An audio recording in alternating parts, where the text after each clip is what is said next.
एक लड़की शादी कर कर अपने ससुराल जाती है। ससुराल जाती है तो उसका जो पति रहता है वह कुछ ही दिनों बाद कमाने के लिए एक शहर चला जाता है। जैसे ही वह शहर जाता है, लड़की अपने मायके जाती है और मायके जाने के बाद अपने परिवार से मुलाकात करती है। और मुलाकात करने के बाद कुछ दिनों बाद ही वह लड़की अपने पति के पास शहर चली जाती है, उसके साथ रहने लगती है। वहां पर उसे एक लड़के से मोहब्बत हो जाती है। जब लड़के से मोहब्बत हो जाती है तो उसके साथ एक दिन वह अपने गांव आती है। और जैसे ही गांव आती है तभी एक कत्ल हो जाता है। और जब कत्ल का खुलासा होता है तो जो सच होता है वह कत्ल से भी ज्यादा खतरनाक होता है। नमस्कार, प्रणाम। मैं विशु राय, आप देख रहे हैं इंडिया क्राइम दस्तक। हाजिर हुआ आज फिर एक नई कहानी के साथ। जो कहानी का सिलसिला है वह जारी है। आते हैं आज की कहानी पर। आज की जो कहानी, जो सच्ची घटना मैं आपको सुनाने वाला हूँ, यह सच्ची घटना उत्तर प्रदेश के बलिया जिले की है। बलिया जिले में एक कोतवाली लगती है, बाष्टी कोतवाली। उसी के अंतर्गत एक गांव आता है।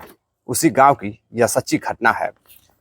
उस गांव में रहने वाली एक लड़की करिश्मा करिश्मा बेहद ही खूबसूरत लड़की थी। उसकी उम्र मात्र 20 साल थी। वह कॉलेज में पढ़ाई कर रही थी। पढ़ाई के दौरान ही उसे एक लड़के से मोहब्बत हो जाती है जिसका नाम इरफान रहता है। इरफान अब उसे बेहद चाहने लगता है। जो लड़की होती है करिश्मा, वह भी इरफान को बेहद चाहने लगती है, बेहद पसंद करती थी। दोनों एक दूसरे की मोहब्बत में इस कदर दीवाना हो जाते हैं, इस कदर दोनों के ऊपर प्यार का जो नशा होता है छा जाता है कि जो इरफान होता है वह लड़की के गांव का ही रहने वाला होता है और लड़की के साथ ही उसके घर भी आता जाता था। एक दिन जब उसके घर पर, यानी कि लड़की करिश्मा के घर पर जब कोई नहीं रहता है तो लड़का इरफान उसके घर जाता है और उस लड़की के साथ बातचीत करने लगता है। बातचीत में कुछ इस तरह से दोनों खो जाते हैं कि दोनों एक दूसरे के साथ फिजिकल रिलेशन बनाने लगते हैं। अब जब भी इरफान को समय मिलता वह उस लड़की के घर जाता, उसके साथ फिजिकल रिलेशन बनाने लगता। एक दिन परिवार वालों को कुछ शक होता है और लड़की भी धीरे धीरे अब बड़ी हो रही थी। जो पिता रहता है, पिता के ऊपर भी बेटी की जिम्मेदारी थी, बेटी की शादी की जिम्मेदारी थी। एक व्यक्ति के कहने पर जो पिता होता है अपनी बेटी की शादी पास के ही एक गांव में प्रमोद के साथ कर देता है। प्रमोद जो कि कोलकाता में किसी कंपनी में काम करता था, नौकरी करता था, वहीं वह रहता था। उसके परिवार में उसकी माता जी रहती थी जो कि अपनी बेटी के पास रहती थी, क्योंकि उसके परिवार में कोई रहने वाला था नहीं। बेटी की भी शादी हो चुकी थी और जो भाई था वह बाहर कमाता था। अब जब प्रमोद की शादी हो जाती है, पत्नी उसके साथ आ जाती है, तो वह कोलकाता जाने वाला होता है, यानी कि कमाने के लिए जाने वाला होता है। उसकी छुट्टियां खत्म हो रही थी। वह पत्नी से कहता है कि तुम अपने मायके जाओ और अपने परिवार वालों से मिल लो और फिर तुम मेरे साथ कोलकाता चलो, वहीं पर हम दोनों रहेंगे। पत्नी मायके जाती है और अपने प्रेमी से मिलती है। मिलने के बाद कुछ ही दिनों बाद वह अपने पति के साथ कोलकाता चली जाती है। जैसे ही वह कोलकाता रहने लगती है उसके साथ, उसी समय एक दूध वाला रहता है जो अक्सर कर शाम को दूध लेकर आता था। दूध वाले का नाम भीम यादव रहता है। भीम यादव बेहद ही नौजवान लड़का रहता है। उसकी उम्र 27 से 28 साल थी। अब भीम यादव की बातें इतनी मीठी थी कि वह उस लड़की से हमेशा करिश्मा से बातें करता था और जो लड़की थी वह भीम से भी बातें करती थी, दूध लेती थी। धीरे धीरे दोनों के बीच दोस्ती हो जाती है। एक दिन भीम बताता है कि वह बिहार का रहने वाला है, बिहार के आरा भोजपुर का रहने वाला है। अब लड़की को लगता है कि यह व्यक्ति दूध वाला, यह तो मेरे पास के ही क्षेत्र का रहने वाला है। दरअसल बलिया से आरा की दूरी मात्र 100 से 150 किलोमीटर दूर होगी। अब उसको लगता है कि ये पास का ही लड़का है।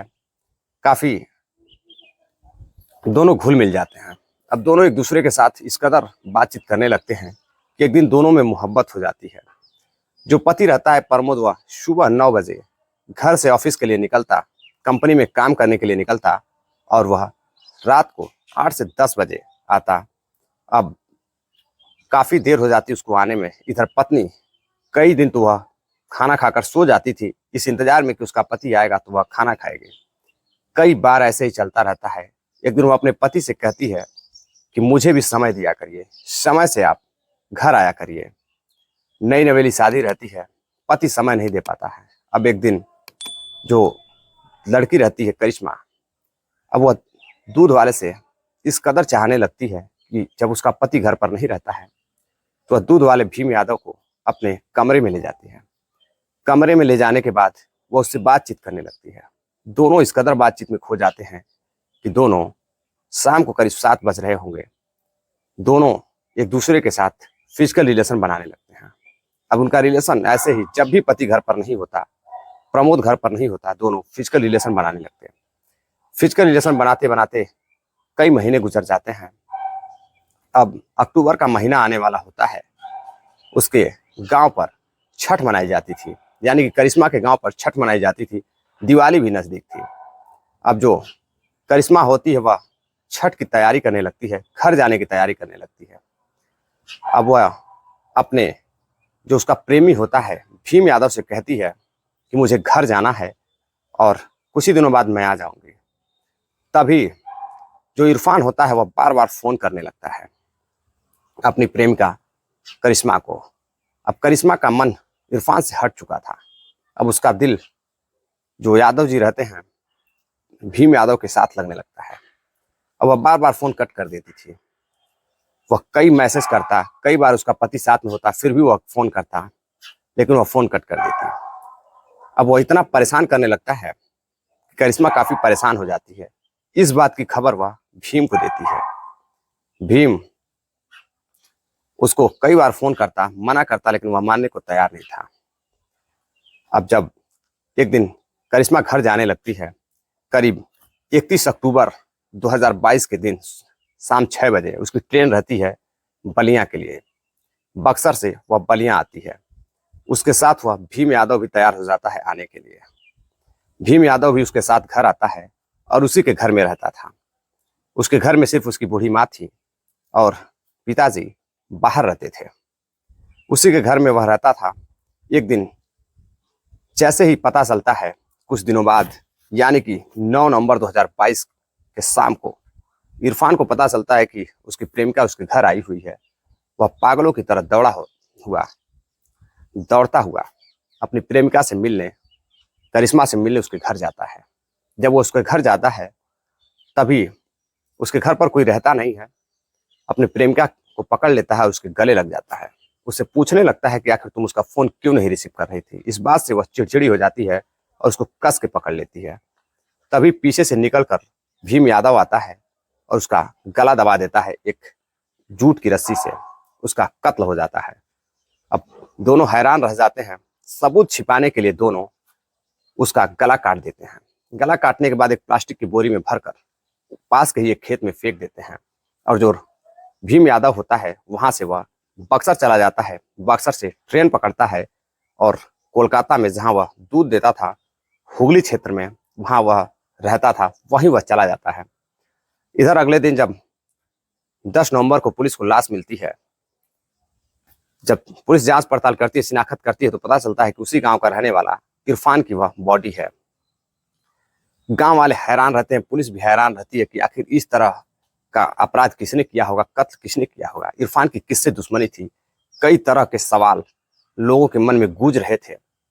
पुलिस के सामने भी तरह तरह के सवाल थे। उधर परिवार वाले परेशान थे अपने बेटे की मौत से।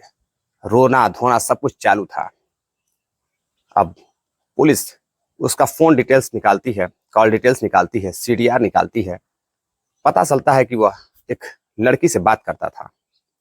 अब उस लड़की के पास जब पुलिस जाती है तो वह पहचान करिश्मा के रूप में होती है। करिश्मा को पुलिस उठाकर ले जाती है, यानी कि अपने साथ ले जाती है और थाने में ले जाकर उससे बातचीत करती है। पूछताछ में पता चलता है कि दोनों पूर्व के प्रेमी थे।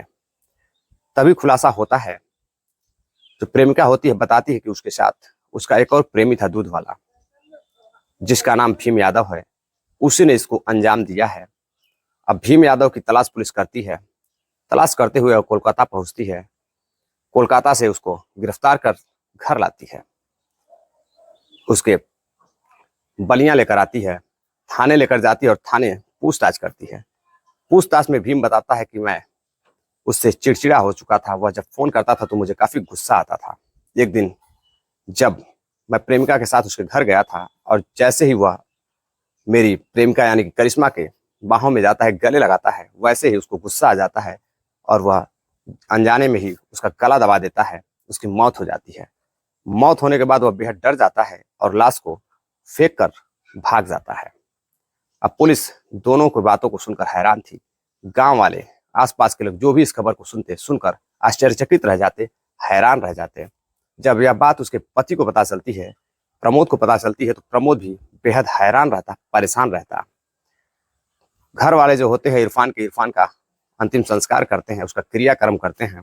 और इधर जो प्रेमी प्रेमिका होते हैं यानी कि करिश्मा और दूध वाला, दोनों को पुलिस धारा 302 और 32B के तहत दोनों को जेल भेज देती है। दरअसल इस घटनाक्रम को सुनाने का उद्देश्य आपको जागरूक करना था, सावधान करना था। सतर्क रहें, जागरूक रहें। किसी को परेशान करना या हैरान करना, ऐसा कोई भी मेरा मकसद नहीं है। चलते चलते कुछ साथियों ने कमेंट भी किया है और उन्होंने अपील की है कि मेरा नाम लीजिए।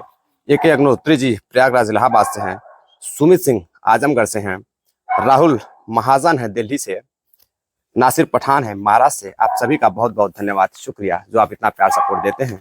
कहानी पसंद आई हो तो आप लोग चैनल को सब्सक्राइब करें, वीडियो को लाइक करें और वीडियो को शेयर भी करें, ताकि ज़्यादा से ज़्यादा लोग हमारे इस परिवार से जुड़ सकें और अपना प्यार सपोर्ट दे सकें, जागरूक हो सकें। नमस्कार, जय हिंद।